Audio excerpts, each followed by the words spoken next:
Okay. There we go. All right, so we are live. So everybody that's in the room, we already have quite a few people in the room. Everybody in the room, I need you guys to take this link, share it out before we get started. Tonight's show is going to be with Miss Tiffany Greenlee of the Candle Bakery. You know, she's so cool, so legendary. We love her candles. We love her cupcake candles. We love her aesthetic. So you guys make sure you fan out, share the link, and let everybody know. Come join us over here. And we're just going to let the room fill up a little bit. But you can say hi to everybody if you want, Hello, Tiffany. everybody. Hi. So we have Latrice as our moderator. She controls the room for us. So Okay. we have Latrice in the room. We have Kalita in the room. Yvonne, Donette. Hey, everybody. Miss Barbara's in the room. Pearl is in the room. Hey, Pearl. Hey. Can you see the chat? Kalita says hi. Hey, I can see it on private chat. I can see the comments now. Okay. Oh, Okay. okay. Okay. Good, good, good, good, good. So everybody, yes, everybody go like the comment, love it, whatever's at the top. I see hearts and stuff, but you guys say in YouTube that you can see more likes than I can see over here in StreamYard. So wherever you are, like it, love it. Facebook, I don't care where you are, just like it, love it, and share it. Like it, love it, share it. Screenshot it and let it go.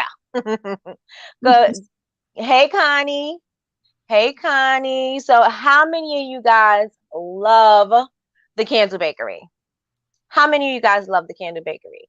These beautiful cake candles, beautiful cupcake candles. First of all, you was on my radar. We're not starting yet, but we starting, right? But you was on. We're not starting, but we're starting. You were on my radar because I love your sleek little labels that you had down the sides of your candle jars. Yeah. And I was like, yep, I love it. I love everything about it. Went down a rabbit hole and everything. How did you come up? Well, we want to talk about the label, but the labels was something that really stood out to me. Okay. Really stood out to me. So we are getting full in the room. So I just want to let everybody know, if you are not part of the Honor Society, please join bubblebabesuniversity.com.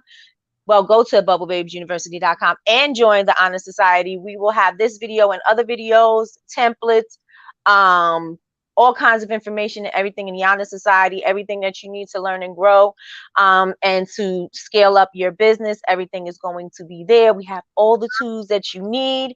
So I want you guys to do that. I also want you guys to share this link out and let everybody know to join us over here. And without further ado, and you can join us for Coffee with Nikki, 9 a.m. on Instagram. So without further ado, I want to welcome Miss Tiffany Greenlee of the Candle Bakery. I would have applause because I have a whole little soundboard, but when I play it, I get the feedback and it sounds crazy. So we don't have it. So just imagine the drums and the applause. Yeah. So how are you doing tonight? I'm good. I'm good. I am. Not. So you said it's storming over there. Yeah. I'm in Memphis, Tennessee. So it's Uh-huh. storming here. Yeah. Oh, you in Tennessee? You know, Yvonne from the Snob Love Bar. I don't. She's in Tennessee. Okay. What part? I'm not sure where she is. She makes the most beautiful soaps. Like they're so like peonies. The petals is very detailed soap, and she's out there in your area. Okay. Well, I need to link up with her. We love Yvonne. We love her. Okay, so I want you to tell everybody a little bit about yourself. Okay. Well, as you all know, I'm Tiffany Greenlee. I call myself the head baker. So I'm the head baker at the Candle Bakery because technically I make all the candles. Right? So I'm from Memphis. I'm married. I have 3 boys. And we started the Candle Bakery, my husband and I, back in 2011. So about 11 years ago, coming this past April. And we've been in business almost about the same time. Mm-hmm. Okay. My background is in nursing. I am a registered nurse. And let's see, that's about it. Okay. Okay. So your husband helps you make the candles too? He help occasionally. He more so like take care of he's the CFO. He's the one that really kind of handles that part because I'm like, I got enough on my plate. Okay. Okay. So Yvonne says she's in, how you say it, Smyrna? Smyrna. That's not that far. Y'all gotta hook up? Yeah, that's about 4 or 5 hours from here. Maybe 4. It's not that far from here. Wait a minute. You said not that far. I'm thinking you talking about 30 minutes, 40 minutes, 4 hours? Right. Just get in the car and drive up the highway. That's not far. I'm like, 4 to 5 hours sound like a road trip. It don't sound like, oh, that's not too far. Now 12 hours, 6 hours, yeah. All right. Well, y'all gotta hook up because she said 3.5 hours. Okay. Yeah, that's closer than Nashville then. Yeah. Okay.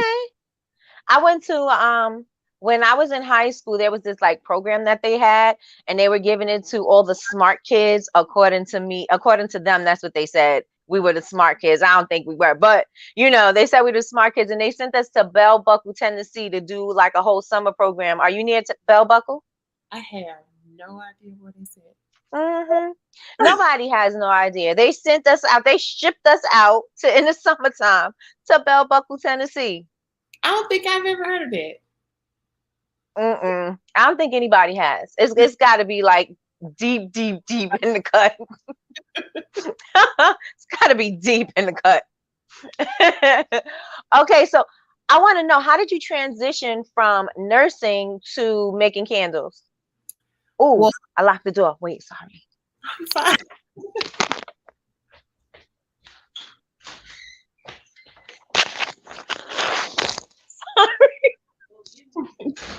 Oh my God, I'm so sorry.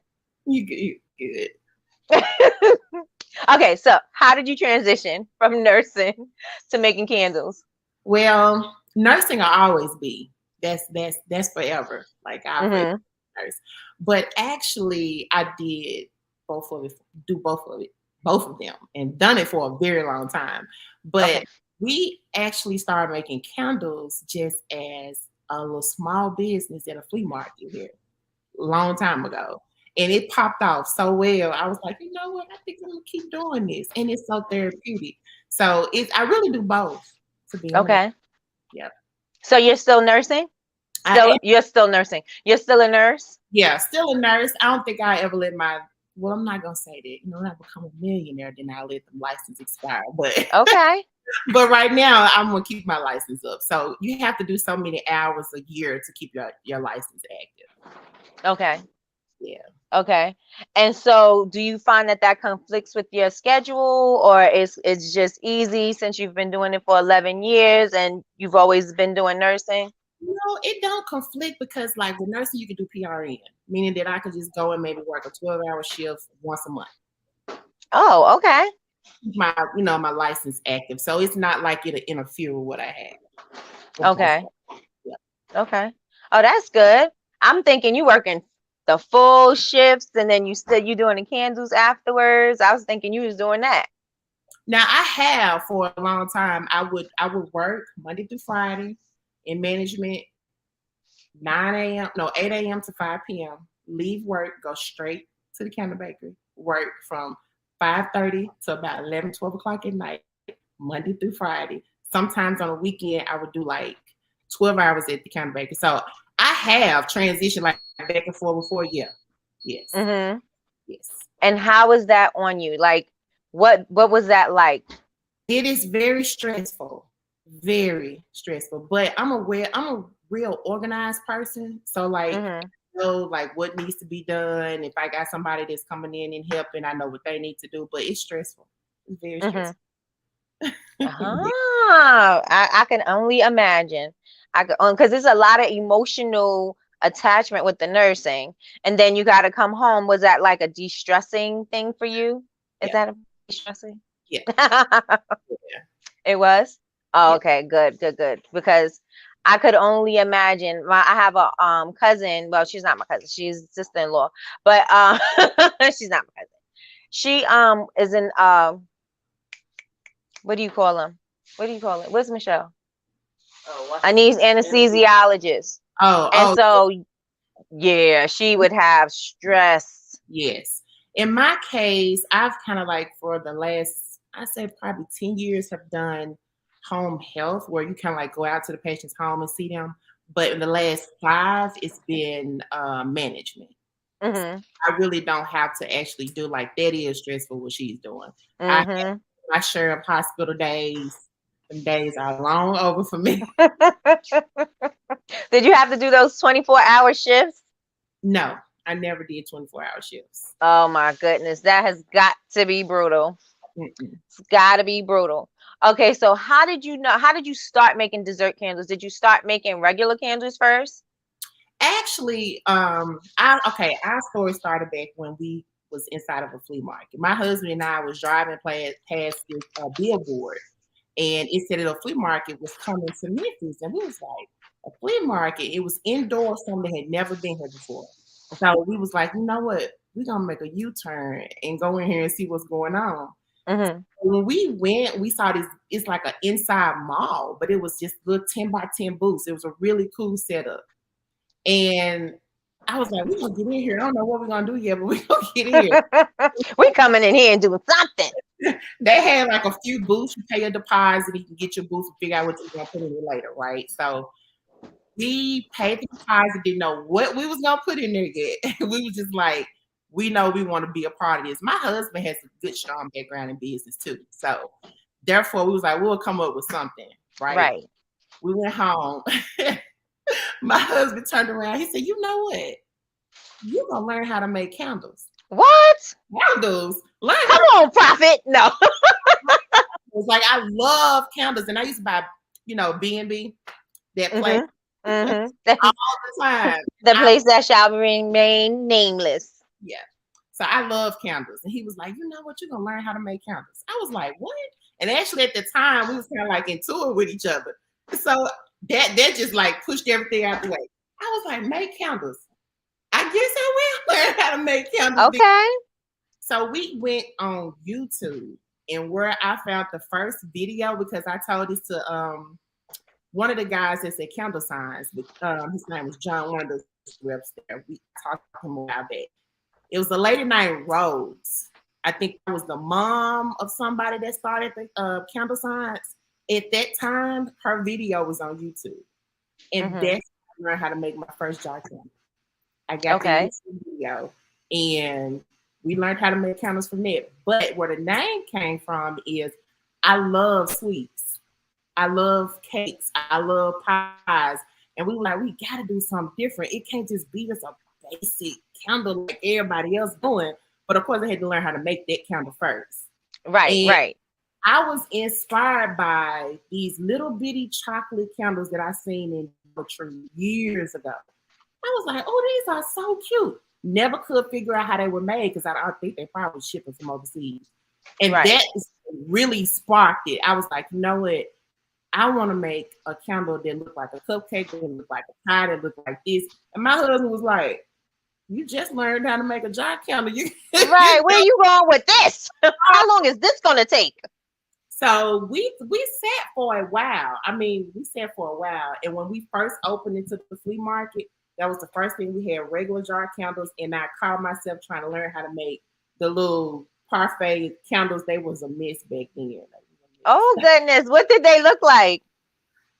Girl, my first it looked like a dog head on top of the muffin. It was bad. I still this day. I have pictures to this day just to kind of remind me of like where we come from. So that's kind of how we got started, and that kind of been my lane since. It's like, okay, we're just gonna make dessert style candles. But back then it was just so hard because there was no like my hats go off to everybody now because there was no videos, nothing available. I was like, nothing. So my mind, I was just like, okay, I think if I put this in this and it get hard, I used to take the wax and put it inside the the cupcake bottom. Mm-hmm. I was like, I'm gonna pop this thing out. I gotta try to figure out a way to pop it out. So that's why I was like, get the little Pam spray and put it in there and pop it out. So it was actually trial and error. And that's how we kind of came up with that dessert candle line that we just decided to stick with it. Uh-huh. And what was the first candle that you made? The first a cupcake candle. Was the scent was the which one did it? Is it a lemon cupcake? I know it's yellow. That's the one that I seen the most. It was a yellow one with the yellow round tip frosting. That was one. We actually had three. The first one I learned how to make was just a regular squiggly. I say squiggly because that's what it looked like back then.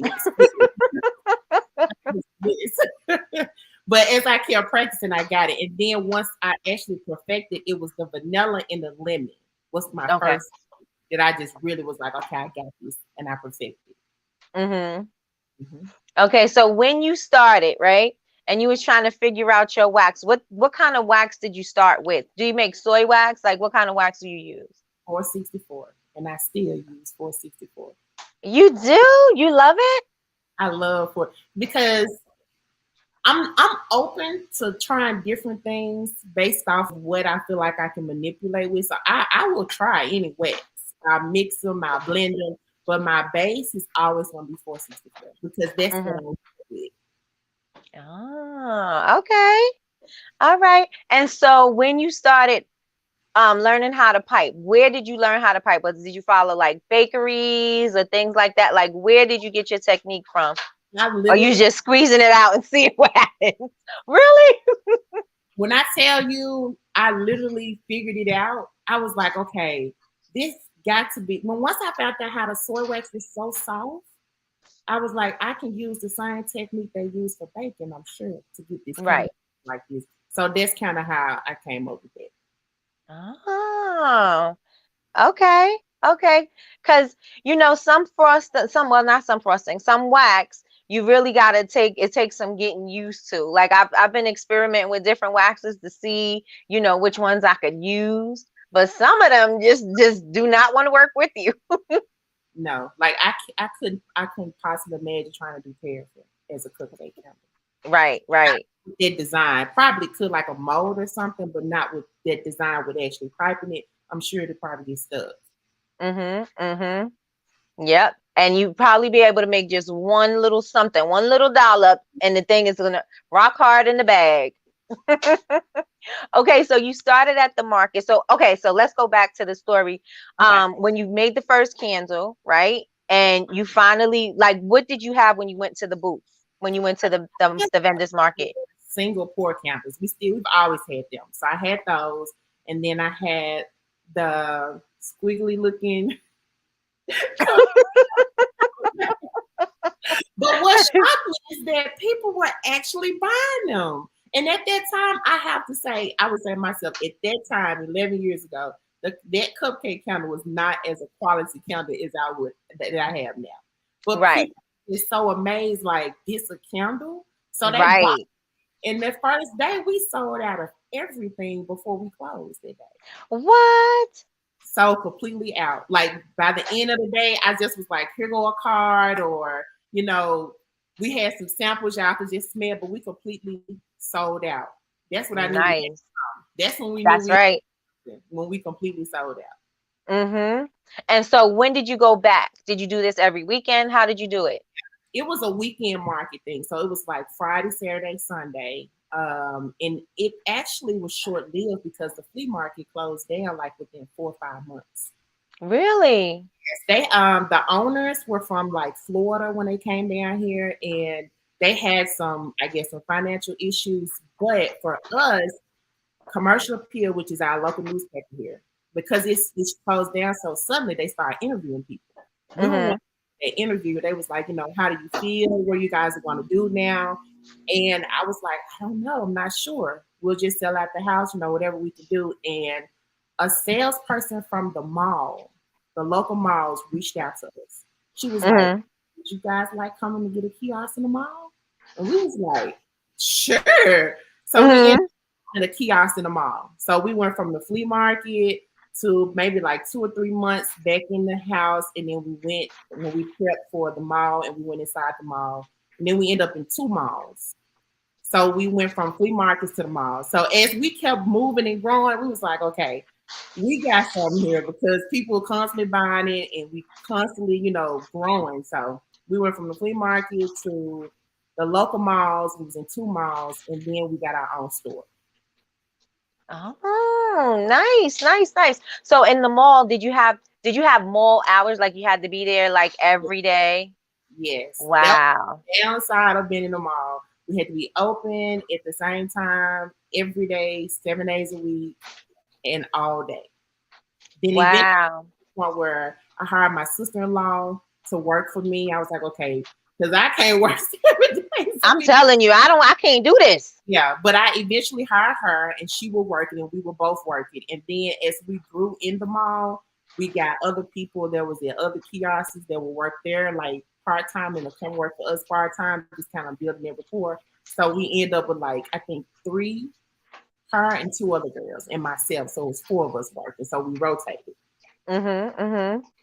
Oh, nice. And so those people that you had working with you, do they work with you now? They don't. They do not work for me now. Mm-mm. Nah, I got you. I got you. So okay, so now what kind of candles did you transition to in the mall? Same thing. We kept the cupcake candles. We did the little parfait candles that we have now. We did those back then, but we had them in these really big mason jars. They was like Okay. huge.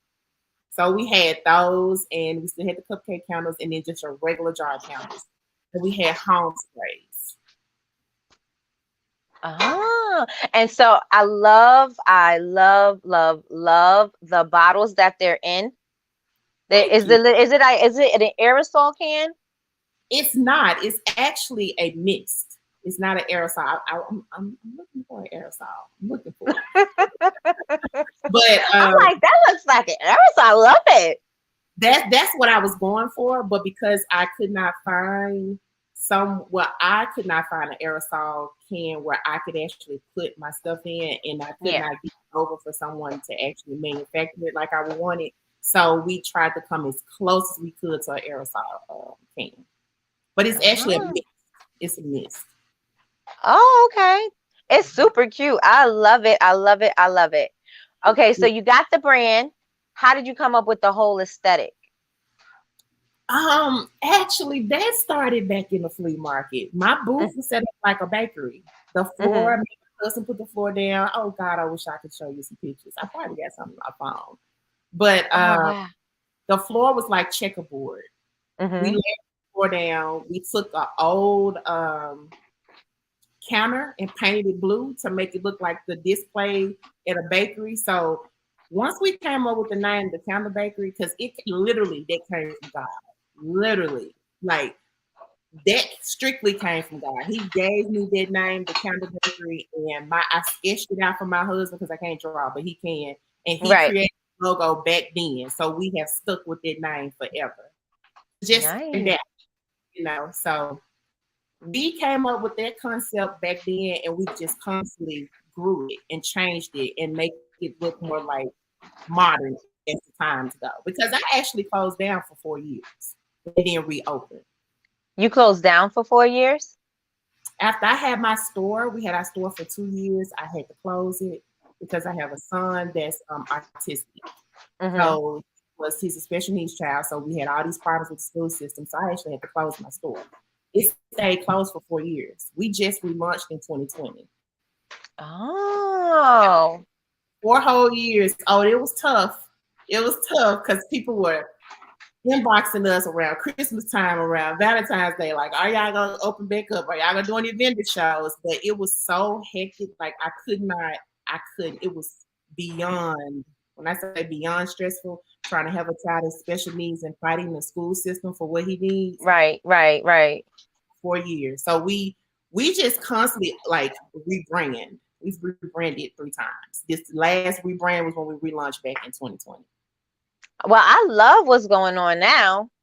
I absolutely love it. It's so pretty. It's so thoughtful. It's so like it's right on brand, big. and so sorry. You hear the noise in the background? If you don't, I keep talking. Oh no, I don't. I don't hear any back. I don't hear any noise. Good, good, good, good, good. Okay. So yes, it's so pretty. I love everything. I love the videos and everything that you do. So you're welcome. So now that you was home with your son for 4 years and everything got back on track, were you designing while you were home? Were you trying to revamp things while you were home? Or did you just solely focus on your son? Solely focused on him.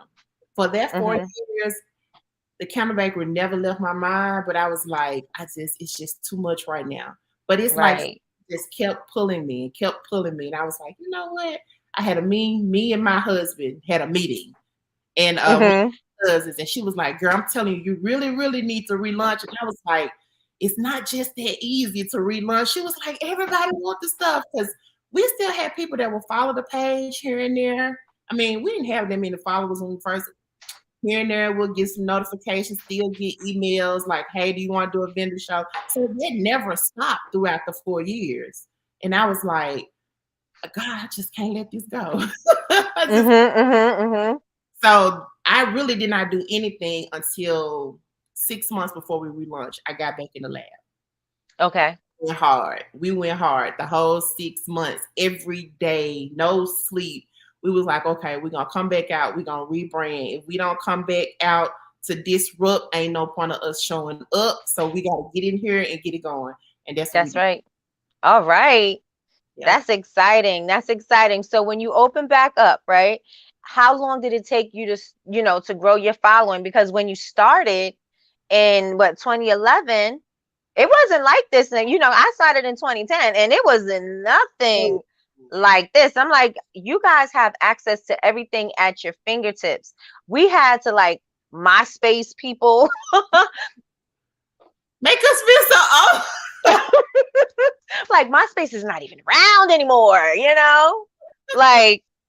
we're Facebook. I mean, not Facebook. We were in Yahoo groups and things like that and forums. And I was like, there was none of this. No. And you find forums here and there.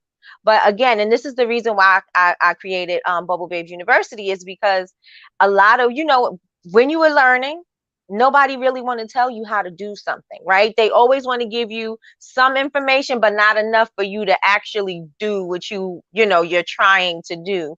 I guess maybe they think that you're going to copy them or whatever. They don't want to give you something, or they want to make you work for it because they did. And, that's the reason why I created a community like this, because I'm like, if you have a community that's going to help you, help you to grow and help you to succeed, then why not? My hat's off to you for that. I will say that. My hats are off, because I know when I first started, there was nothing. I mean, I Googled and Googled and Googled. I still to this day, but I now, when I see dessert counters, I'm like, man, it's so much information out here. None of this. We read from the mud, trial and error. We did not have none of what's available now. That's right. That's right. And I say the same thing, even with bath bombs and things like that. I'm like, the frosting that they have today, because the frosting I did back in the day was made out of royal icing. So I'm like, we said it was a sugar scrub, but it really wasn't a sugar scrub. It was the icing that you put on a cupcake, period. There was nothing exfoliating about it. There was nothing you know what I'm saying? It wasn't a bath product. It really wasn't. But now you can put bubble bath on the top of it. You could put soap on the top. It's so many things you can do with it now. And so how do you feel about not growing, but the business that you have now, right? Do you feel like people are copying things that you're doing? How do you feel about that now that, it took you came from when there wasn't anything like that. Now you see it all over the place. I wouldn't say 100% copying. I think that the information is just readily available now. So it's easier for a person to get into it. I wouldn't say copying unless I seen my actual, I've seen a few things that are similar to ours, but I'm like, everybody's doing cupcake candle, everybody dessert candles and things like that.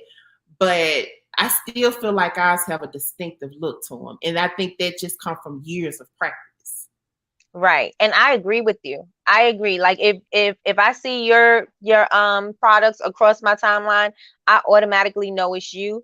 I know the whole like the aesthetic and everything. I automatically know that. Like, or if something that looks similar to yours with the, you know, either with the label or something like that, I'm like, I know where you got that from. I know where you got that from. So I want to say, not I want to say, but Latrice says, how do you stop the color from frosting though for the 464? Well, actually, it doesn't stop frosting. 464, it frosts because I don't add a lot of additives. That's one of the things I tell my customers, like, hey, this is how you know it's really a soy candle. It's going to frost no matter what. But like as far as embeds, I will mix it. Like I may mix that with another natural wax, maybe like a beeswax or something like that to keep it from actually frosting. But the main component of our candles are they gonna frost. So I really can't, because that's how you know it's really soy, because it's gonna frost. Right. Yeah. Right.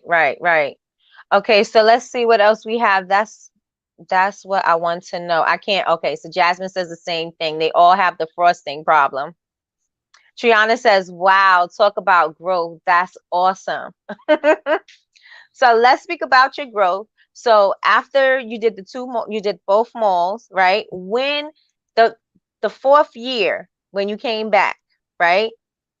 Did you know that it was going to be as big as it is now? Oh, I'm gonna say this. Not really.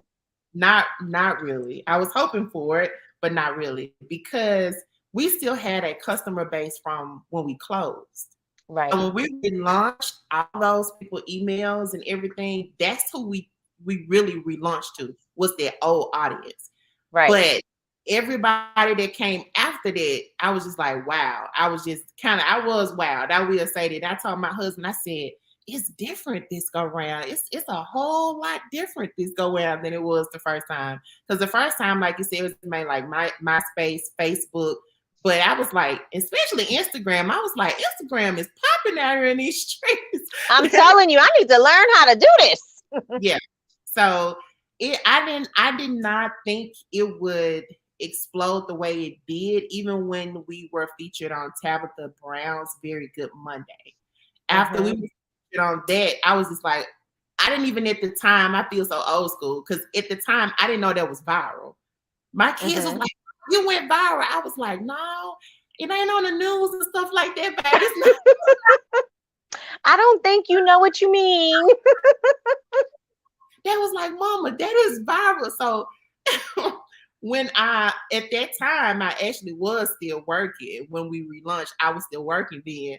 And my coworker, because I would be quiet, I wouldn't tell people what I had going on because I didn't want to interfere with the job. And my coworker was like, girl, you went viral. I was like, how you know? She was like, it was on Facebook. So at the time, I didn't realize that was considered going viral when Tabitha Brown featured us on Very Good Monday. So from then, it just like really shot up. But after that first year in the holiday season, everything after that, we pretty much just kind of stayed with that fire. We was like, okay, we got to make sure that we stay on point, send these emails out, capture these emails, get these stuff out on Instagram. So that kind of helped build it up and kept that fire going. But I didn't overall expect it to grow the way it did. Wow. So what was the first thing when you started seeing the growth, right? What were the first things that you started to change? Shipping, the shipping process, because my background is in nursing. I didn't know right about logistics as far as shipping. Okay? Even when we had our store, we were mainly like local, so we had a lot of local customers. We wasn't shipping out back then on the internet. You know, I was like, God, I gotta get this shipping together. So that was the first thing. Right. And shipping is pretty huge. So did you know how to package it in the boxes? Did you know about the pricing? Like, what did you? Now, as far as pricing, I knew packaging. As far as boxing stuff up, I had my mom to kind of help me out on that, because She works in HR at a moving company. And I was like, Okay. how y'all be packing them boxes? I can You're not breaking up the people's furniture? Like, how y'all doing that? I was like, how do you? She was like, you get the paper and stuff it in here. So that part, like, I really had to get down pat because I was like, Right. stuff break. But as far as like pricing and things of that nature, we kind of already had that as far as the background of how to price your stuff. So that part, it wasn't a problem at all. Oh, nice. So with all of your ups and your downs in life and just things, just things just happening because life is life, right? What are the biggest takeaways that you have? Well, let's not go to the takeaways. Mistakes. Let's go to mistakes first. Everybody loves mistakes, right?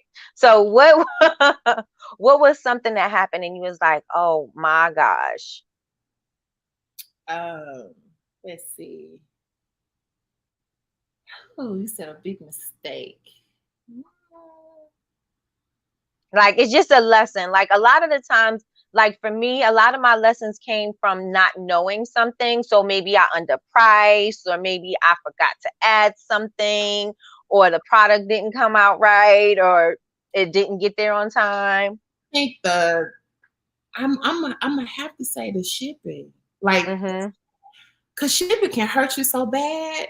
I didn't realize that I had to re-ship a lot of stuff.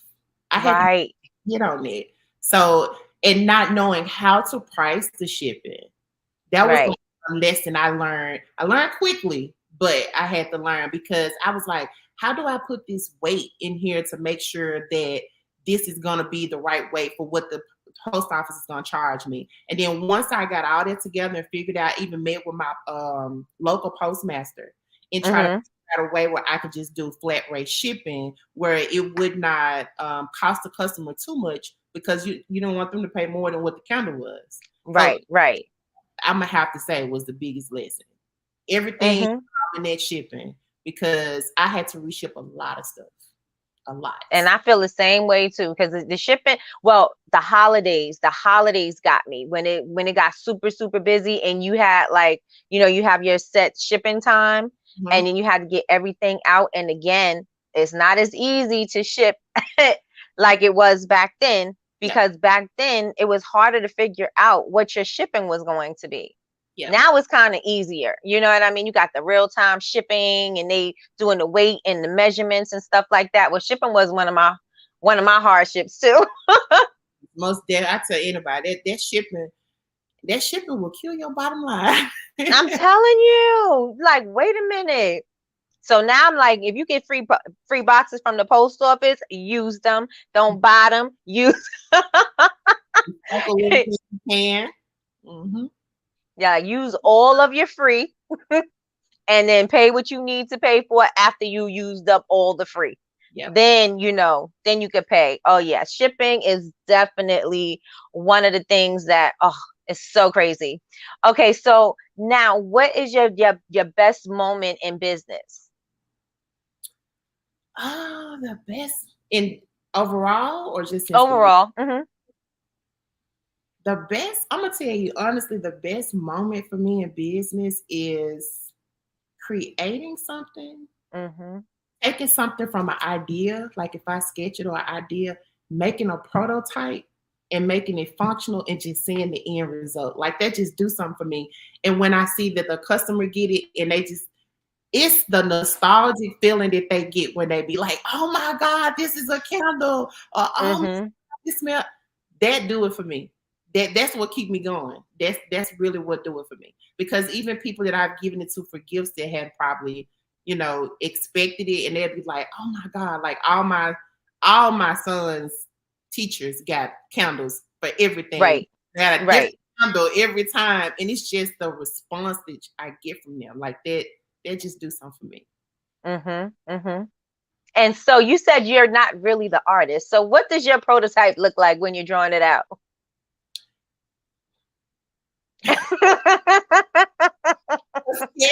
What does that look like?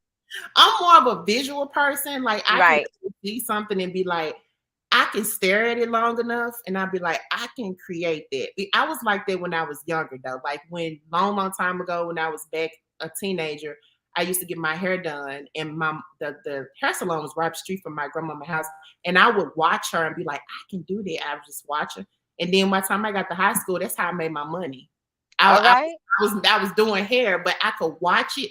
So mainly something that I see, if I look at it long enough and I'd be like, you know what, I can create that. And I try to sketch it, but I can't draw, but I sketch it a little bit, but I'm more of a hands-on person. Right. I can't draw either. I'm right with you. And we kind of went in kind of the same footsteps because I went to cosmetology school though, but I wanted to do makeup. So I was doing makeup and hair and all that other stuff. But but my drawings, oh my gosh, they're horrible.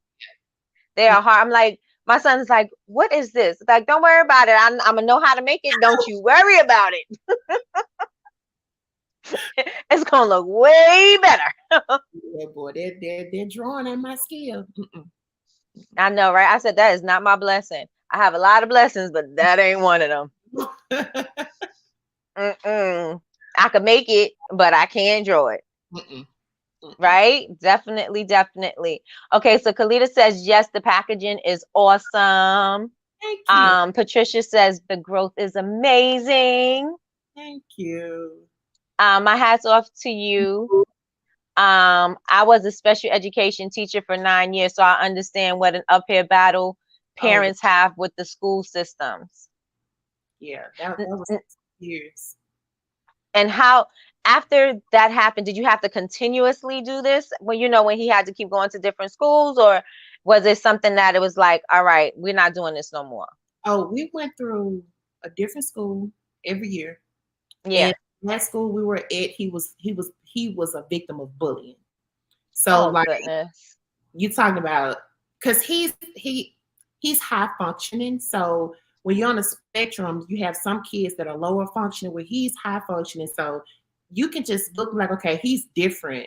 But some of the, typical kids could tell that he was different. So we did for a while. And then we said, you know what, we're going to pull him out. We're just going to homeschool. And so he's homeschooled now? No, we actually found the school that we had to pay for, a private school that he's been now for the last 3 years. He's going his last year. So I think the last 2-3 years he's been there. Perfect school for him. Perfect. So that's what we're in now. So did you have to go to the school and beat these parents up?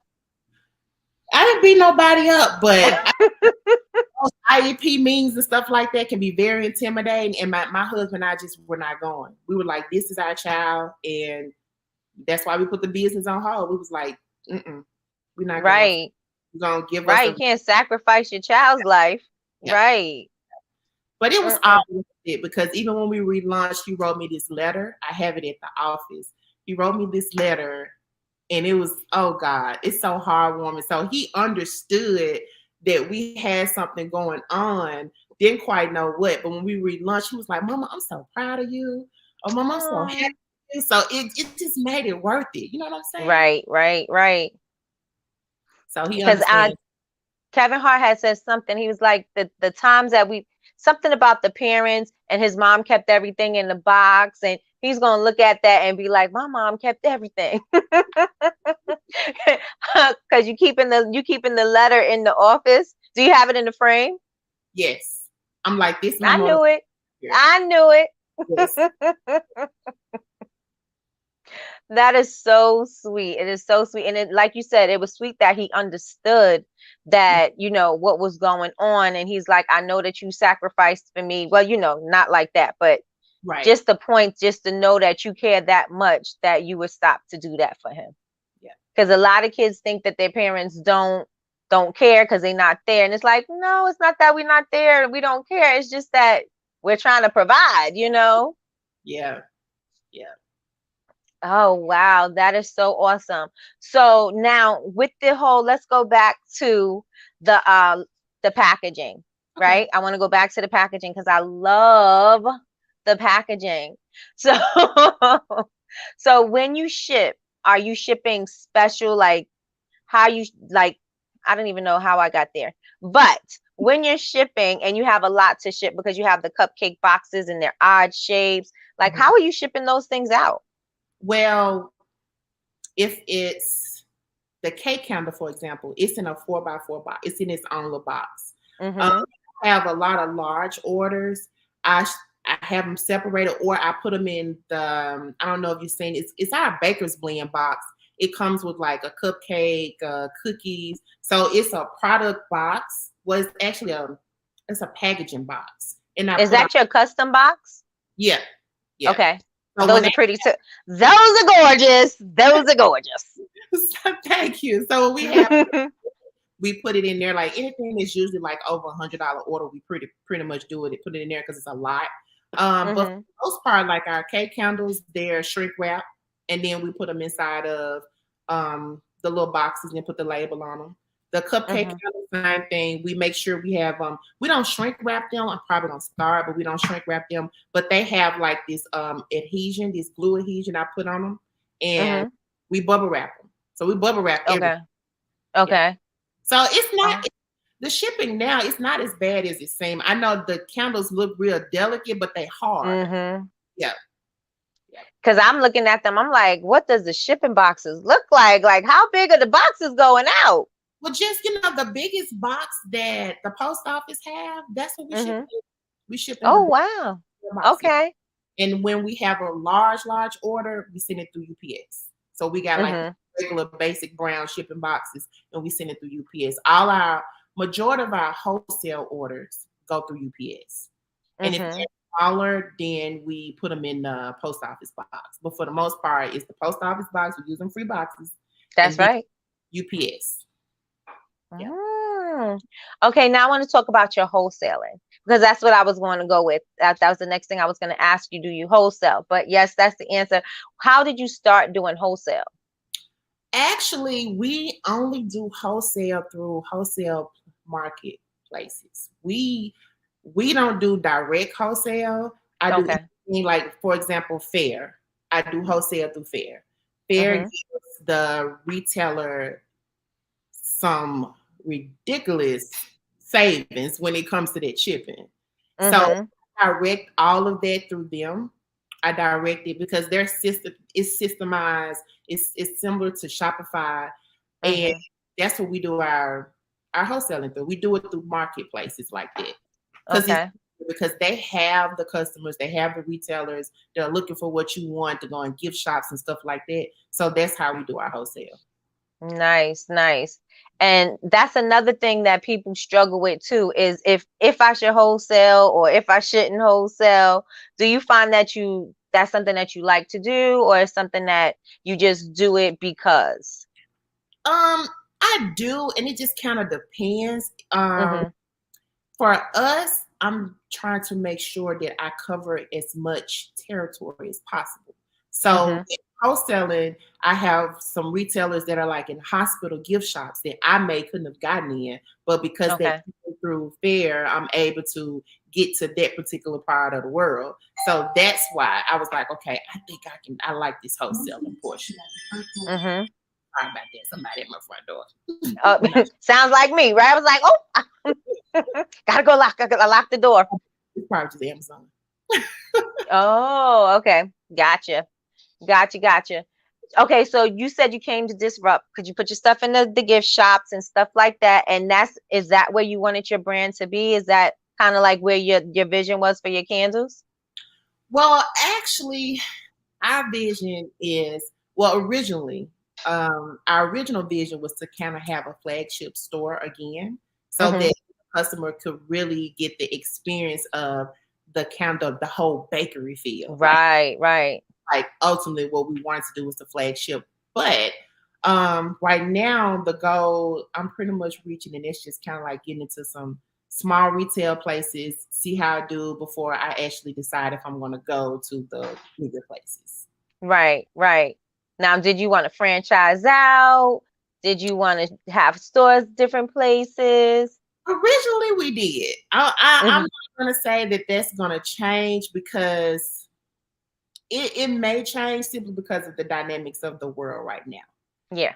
So we try to be we try to remove our emotions. I try to move because it's very easy to get emotionally attached when it comes to business. Who you telling, sis? Yes. Remove those emotions. It's okay. This is the logic. This is the business aspect. Foresee some things, and right now we're just having staffing problems just at the warehouse. I was like, franchising, you can have plans on where you may want to go, but it still revolves around what's going on in the world. Right, right. Yeah. So originally, yeah, we was like, we wouldn't mind having a little small franchise that other families could, affordable franchise that smaller could, be able to invest. Years ago, that was like one of the biggest things for us is to create a business in a box that anybody in the community could be able to invest and open up a counter bakery. Okay. Now it has changed some. I'd rather fish with a net and do like I'm doing, which is getting into small retail places and possibly some big brand stores, or maybe even licensing out our line to other big name companies, because that's something that hasn't been done before. So I want to do something like that. Oh, that sounds really good.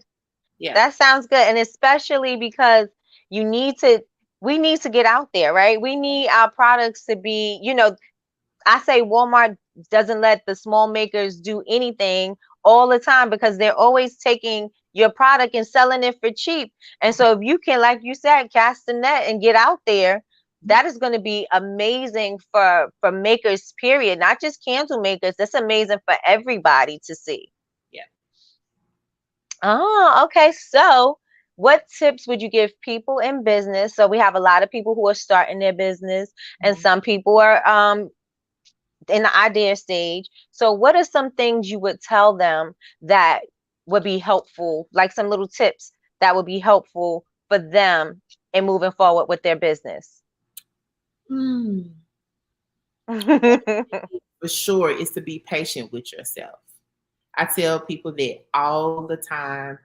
Oftentimes our eyes get a little bit bigger and we reach for something that's we want to go here, but we don't want to go through the channels it takes to get there. So you have to be with yourself, and you really have to keep your eyes off other people because it'll be discouraging. It just really falls with that being patient with yourself, because you'll see somebody else and be like, oh, they seem like they just popped off so quickly, and you'll get discouraged and don't even know their story, or not realizing that this is just their journey and your time is coming. You're just in this part of your journey and they were at that part years ago. So being patient with yourself is like number one for me. You gotta be with yourself. Secondly is your pricing. Know your market, educate yourself, educate. I'm always a student. I tell anybody in every area of my life, I'm always a student. Even at parenting, it's things my kids teach me. So I feel like you need to always educate yourself in your industry. Don't just jump in it and not educate yourself about it. Like, education is very, very important to me in your industry. Yep. A lot of people think that they could just come out here with the candle because they learned how to make a candle or two and start a business. I'm like, do we know what's going to happen with that? You're giving people fire. Yes. Do we know? Yes. So the safety, pricing, everything as it relates to education in your industry is like extremely important. And it may be frustrating because it may take you months. Like, it takes me a long time before I launch something. Like, I've been working. The unicorn. Unicorn, for example. I've been working on it for a very long time.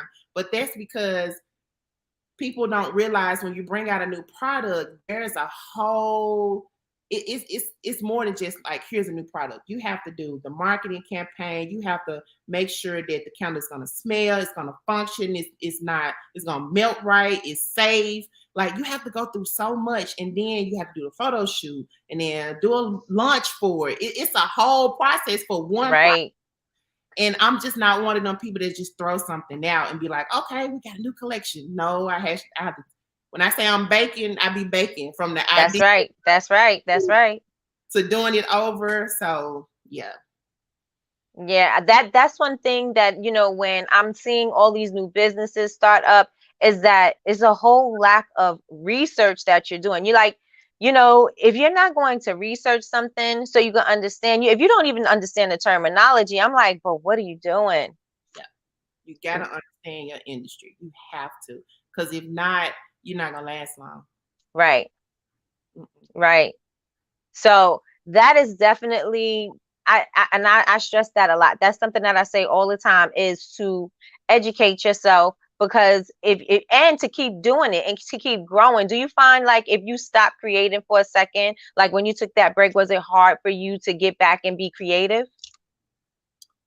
Yeah, every now and then I still do that. Like, I have a moment where I be like, I'm not in a creative space right now. I can't, like, I can do my basic stuff that I always do, but when I want to bring something, I'm like, I have to get there. Like, creativity takes energy. Yeah. And I have to get in that space to be able to create. That's right. Yep. And I feel the same, like, something is wrong with me. Why can't I think? Like, why can't I create? What's going on with me? But the more that I speak with people like you and other makers, I'm like, okay, I don't feel so bad. I mean, I've been doing it for a long time, and I know that with makers, we experience burnout so hard. You know what I mean? We like, I think I need a break. Like, I need a month break. I need 2 months break. I need, because you really can't get out of that space to feel like this is something I love. You may be creating just because you have to create. Yeah. And then as a creative person too, you don't get to recreate something. So if you had an idea on a candle that you already made, right? You can't say, oh, this looks nice, let me change up the design. You still got to make it in the same way, right? Absolutely. Like, I'm so tired of making this candle. I had enough of this one. I'm not making any more lemon cupcakes. Don't you want an orange?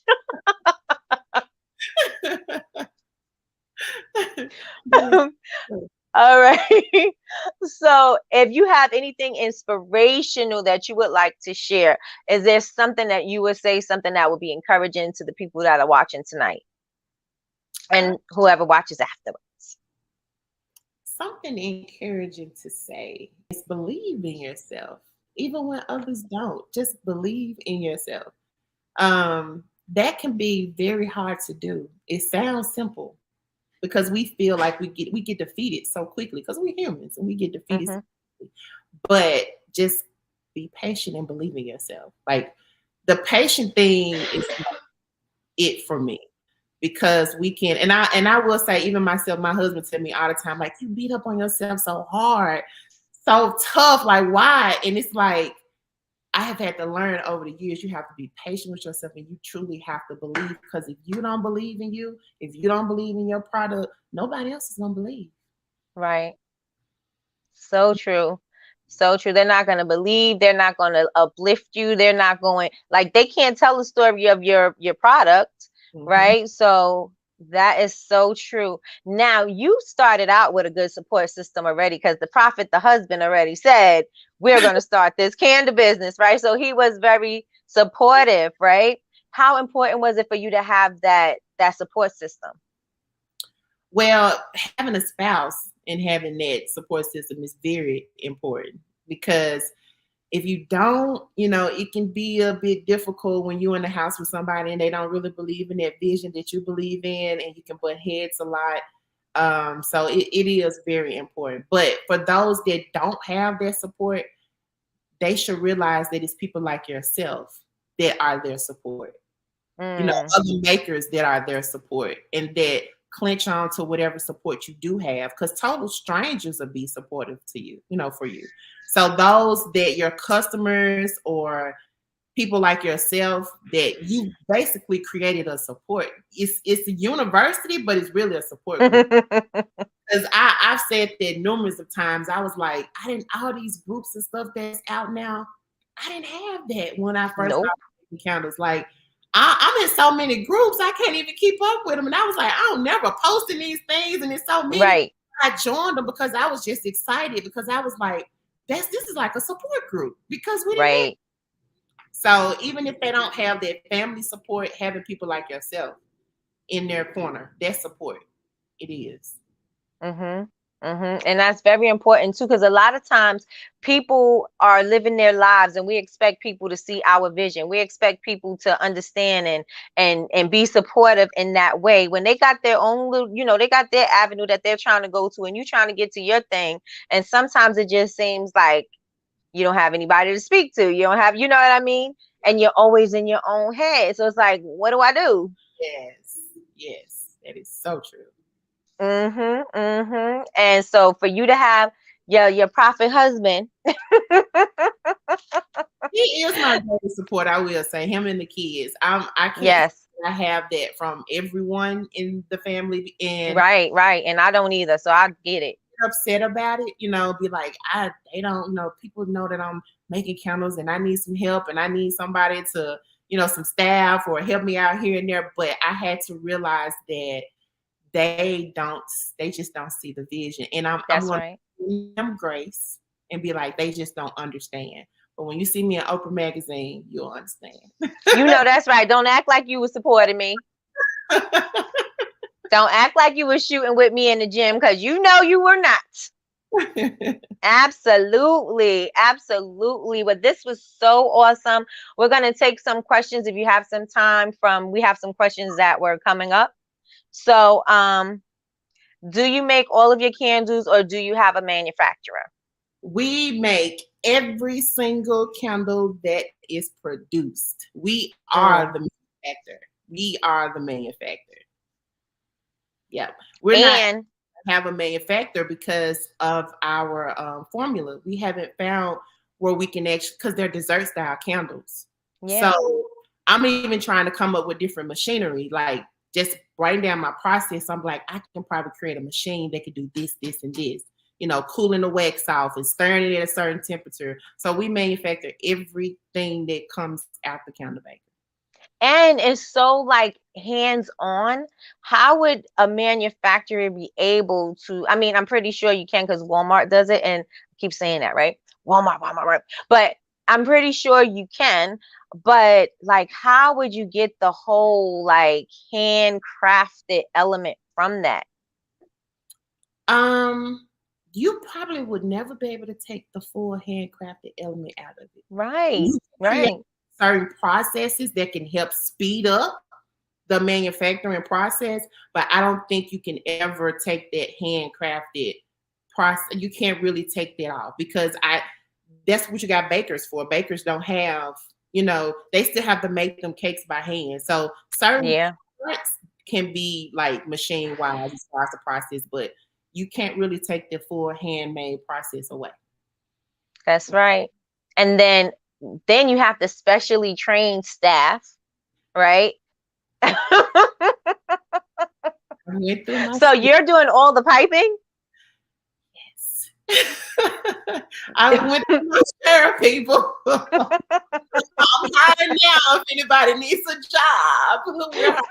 Any bakers in the house in Tennessee? No. Yvonne is she makes like, I told you, she makes the pretty flowers, the peonies. She makes the most gorgeous soap. So she's hand piping everything over there. Yes, every single thing. And I am hiring all the time. On the job training. I do not mind at all. But yes.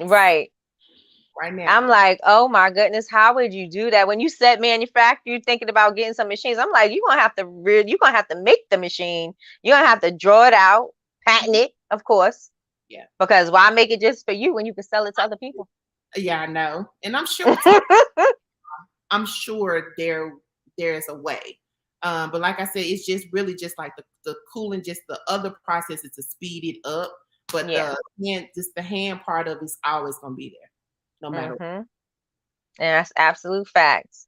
But it all is all a part of the beauty, because that's what people love. They love that you took the time to really create that product. And so when you do stuff like that, do you have a problem with pricing? People say, oh, that's too much or anything like that?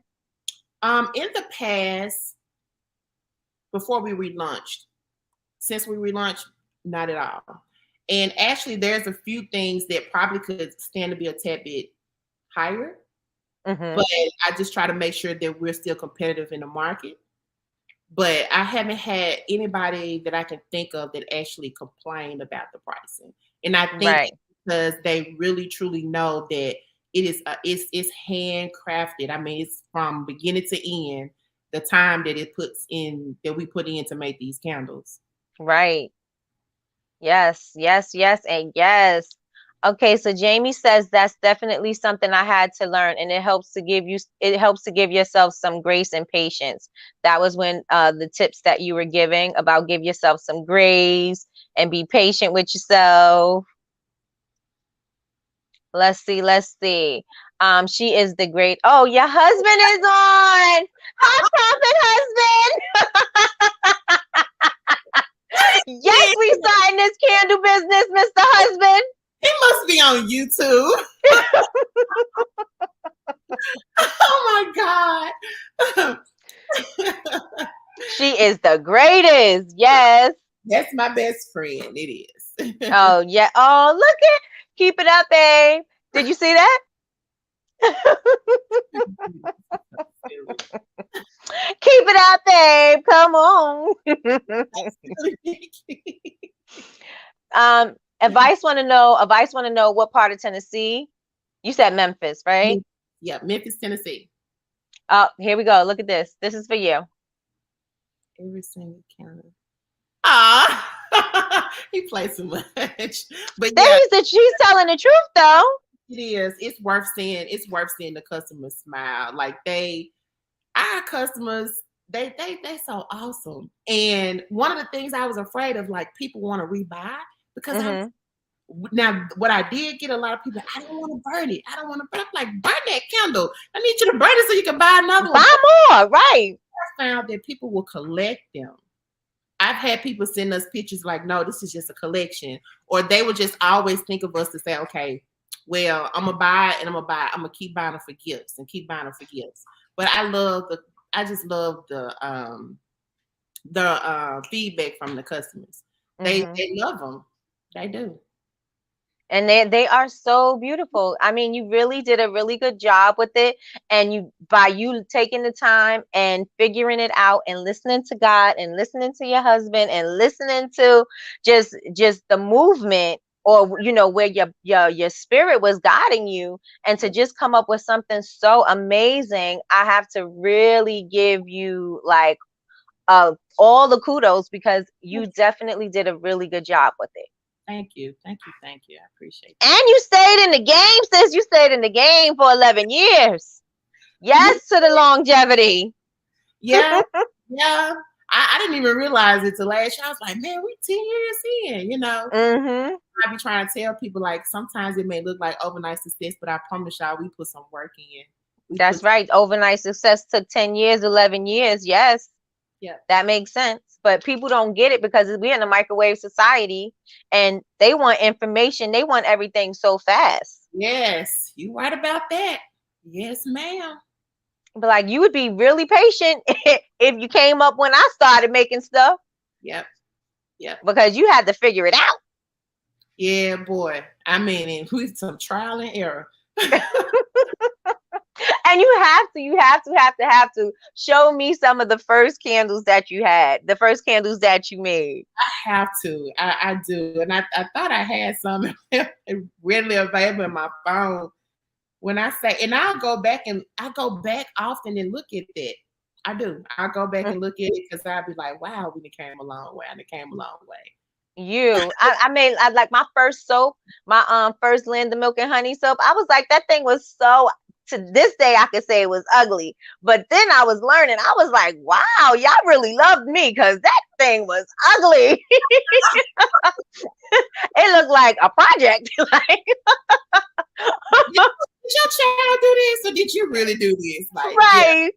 Yeah. It looked like arts and crafts. Like, my son was like, here, mommy.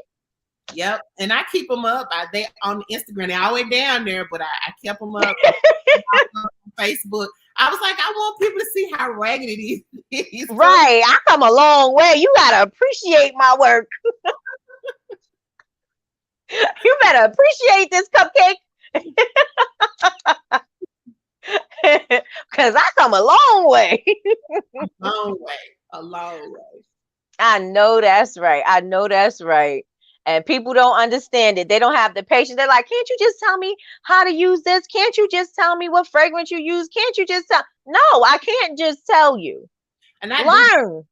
I do. I get that a lot, and I don't mind helping somebody. But I do get that a lot, and we get that a whole lot in our DMs. You know, we'll Right. have say, well, where did you get this from, or how did you? And it's like you don't mind sharing, but at the same time, I'm just one of those people that you do have to put your dues in. You do have to do your due diligence. You got to go and look and research. Everything can't just be given to you. Some stuff, yeah, you don't mind. Like I said, by you having the university, like that's just awesome because you know you have to pay for people knowledge and their trial and error and the things they've went through because they're valuable, you know.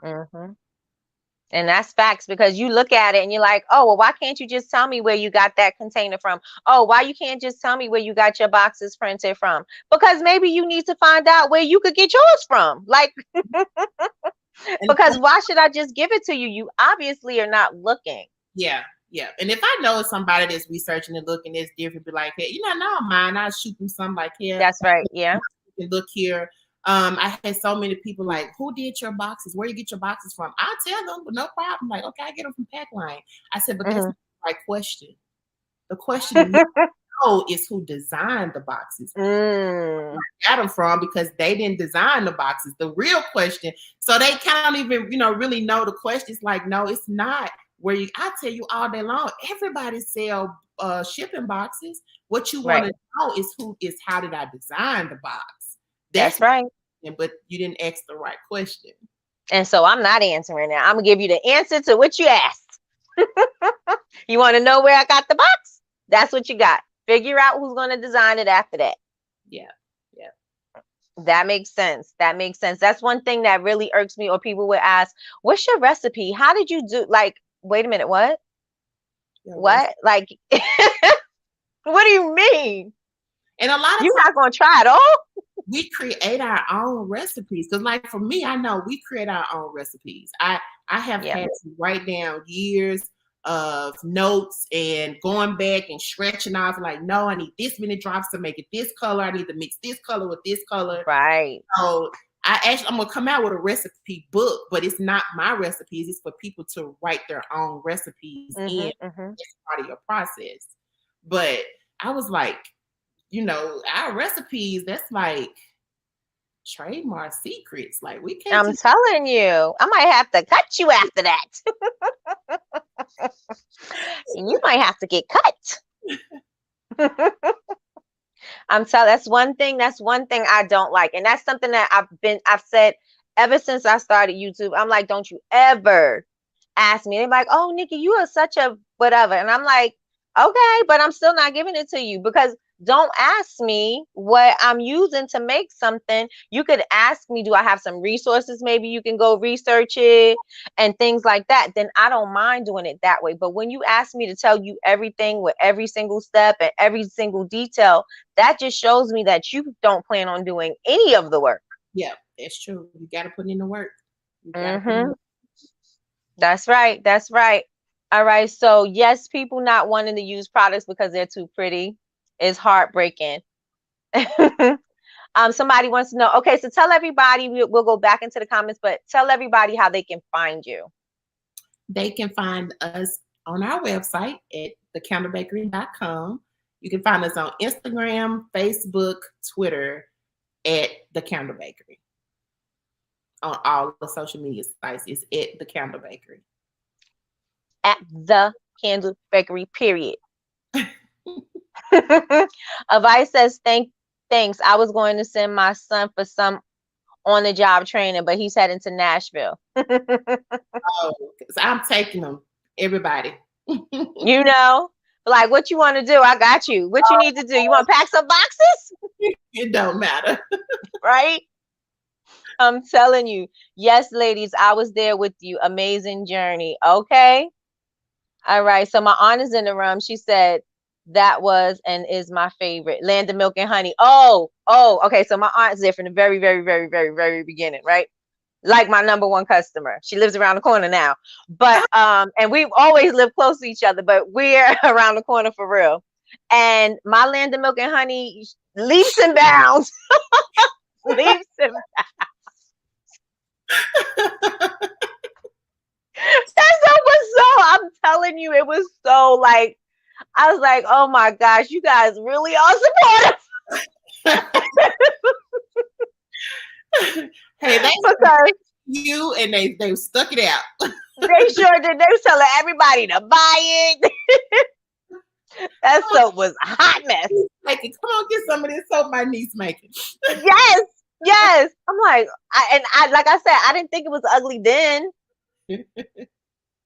I sure did not. I sure did not. Someone said that's where your knowledge of the color wheel. That's where the knowledge of the color wheel for your colors. Got you. Got you. Got you. So, does anyone have any questions that they would like to ask Tiffany while she is here? Remember, yesterday's price is not today's prices. Don't go on her DMs asking her questions. You got a hair now. Take advantage of what you got.